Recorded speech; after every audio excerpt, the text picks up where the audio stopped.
Hi YouTube, my name is Eric and thanks for watching my channel. If you're new here, click the like and subscribe button right down there. I have a channel that's based around mental health, mental illness, sobriety, suicide awareness, and because I am a recovering addict, I deal with anxiety, I deal with depression, I'm diagnosed ADHD, I diagnosed PTSD, and I lost a wife and a father to suicide, and my mission in life is to make sure that nobody goes it alone, and this is my passion. So click the like and subscribe button. Love to have you along for the journey. So this is my wife Amber, and this is the one that puts up with me left and right in all the awareness that I bring. And I have finally convinced her to do a video with me. And I don't know how. So I'm super duper lucky, and I really appreciate her doing this with me. She has been my rock through all of this. She was with me when my dad passed, and she's the one that stood by me so much when she shouldn't have in some ways. But she found the strength to, and I hope that it's paid off. It has. All right. So how has it been putting up with me so far, being sober compared to when I used to be a drunken mess coming home? Different.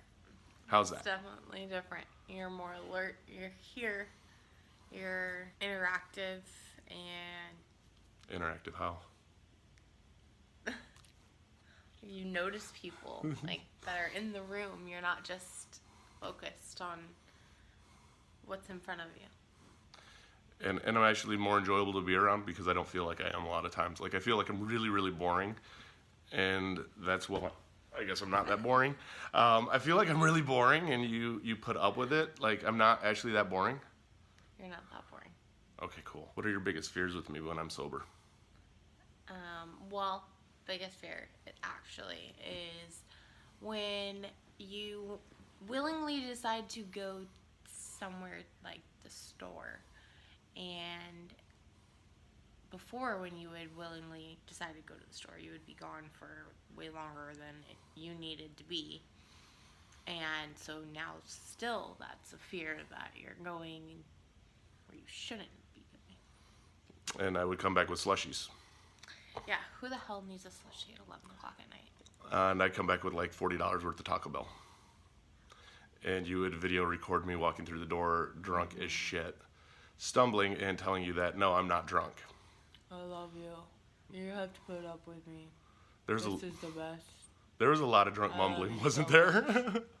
Do you want a burrito? Did I really try and feed you? Yeah, you just have a burrito. You need a burrito. Yeah, that sounds like me. Yeah, that was really fun. And you put up with a lot of it. Now that I'm alert and awake, and we actually do stuff. So we got to go on more vacations. Yeah, so that's a struggle still, is trying to find a balance and trying to find a routine that's not the same as where we were before. That doesn't have the same habits necessarily. What do you mean? Like, we can't go to bars and hang out. We can't go to, nightclubs or anything like that. We have to go, actually, like, be together kind of thing. And that's a little different. Well, the best part is when we are together, I don't leave randomly. Yeah, that's cool. Yeah, I used to. You don't leave to go play Pokemon. Or where I would, like, leave and go home, like I did the one night and left you in Huntington Beach. That was shitty of me. Remember she put up with so much more than she had to. And you didn't beat me too much. I got a mean right hook. You do have a mean right hook. She has a very mean right hook. I mean, Buster Douglas right here.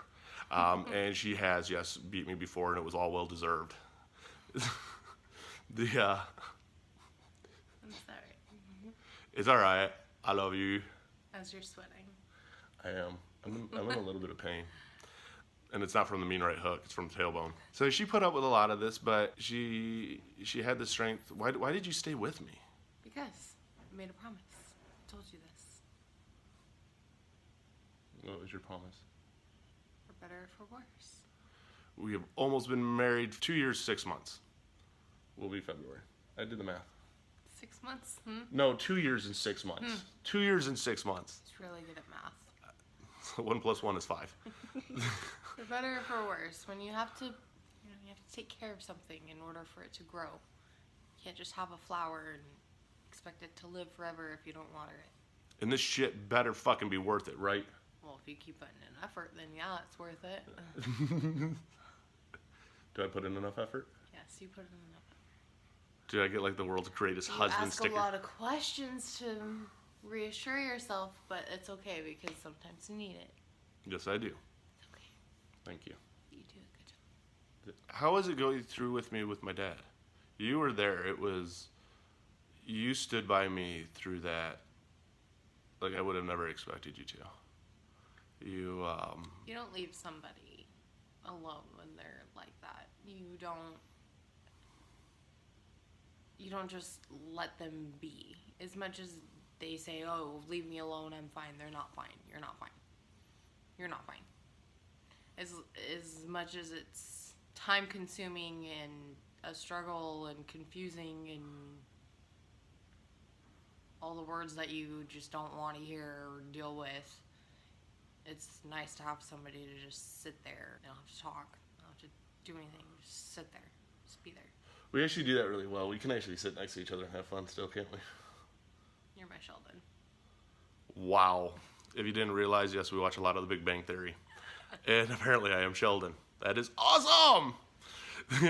I'm a sober Sheldon, though. Sober Sheldon. How can I be Sheldon if I can't do math? He's supposed to be smart. You're just a nerd. Oh, okay. Sorry. Going to my nerdery Sorry now. for all the nerds. I'm a nerd. I'm a geek. Yeah. She was there next to me when I got my phone call, and she is giving me bunny ears now. But, this is what it's about, is about complimenting each other. And my wife definitely compliments me. And if it wasn't for her, I probably wouldn't be at all where I am right now, where it just comes to work. Because we've had some tough times with work, and we've been able to make it through together. And we've both had some shitty fucking times when it's come to work and just making it happen. But when you have somebody in your life that's your partner, it's so much easier to make it through those tough times. And we still have our good days and bad days, but we make it through our good days and our bad days. And it's a together thing. It's her and I thing.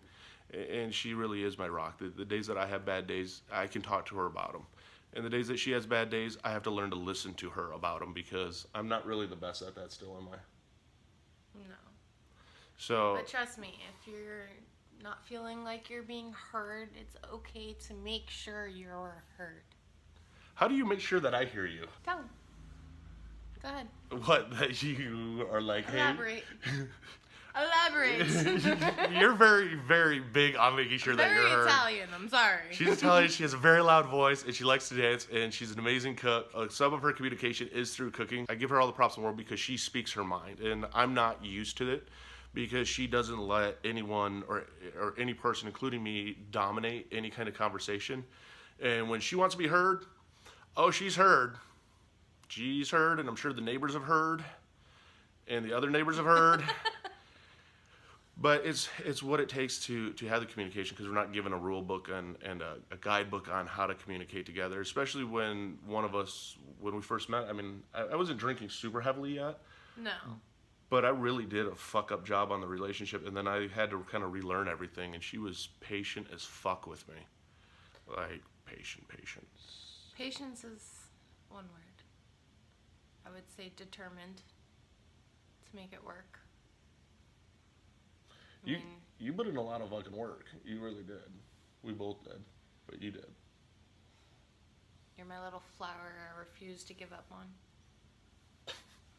Oh, so you water me at night, I see. Make sure I have lots of sun. If you water it, it will grow. Wow. I have to water you. You're like all of 5'0", and I'm 6'4". Hey, well then see, you're not watering me enough. All right, I'll bring it. So we'll do a what t-shirt contest on our next video. No.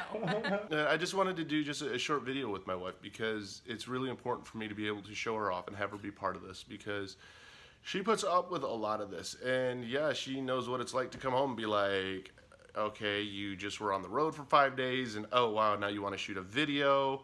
Or on Twitter, I do all my morning reach outs, and I have to make sure that I don't sacrifice time with her. And trust me, I let him know when I need my time. And you gotta let know when you need time, especially if you really want to be big into mental health and mental illness, and you want to be big into awareness. You gotta speak up if your partner's into that, because we get kind of like addicted to it in a sense, wouldn't you say? Not addicted, and too involved. Overly passionate about one subject in general that you should just have a little bit of passion about so that you can share your passion with your other subjects around you. That sounded really retarded, but that's what I mean. I know. Just a little goes a long way sometimes. It's okay.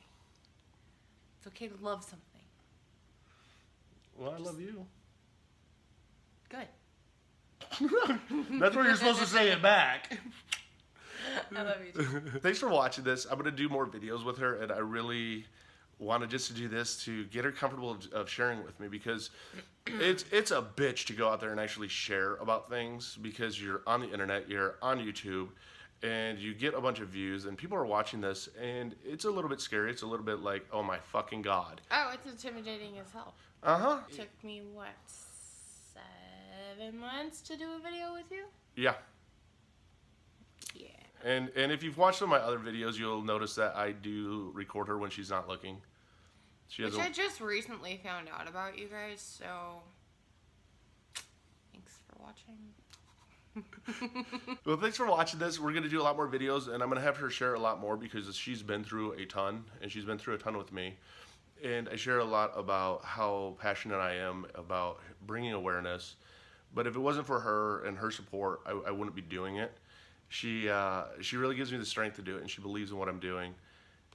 And it's not easy. It's work, and relationships are work. And especially when anybody's dealing with anxiety or depression or any of that, it's fucking work in the relationship. It's then throwing getting sober. It's a ton of work.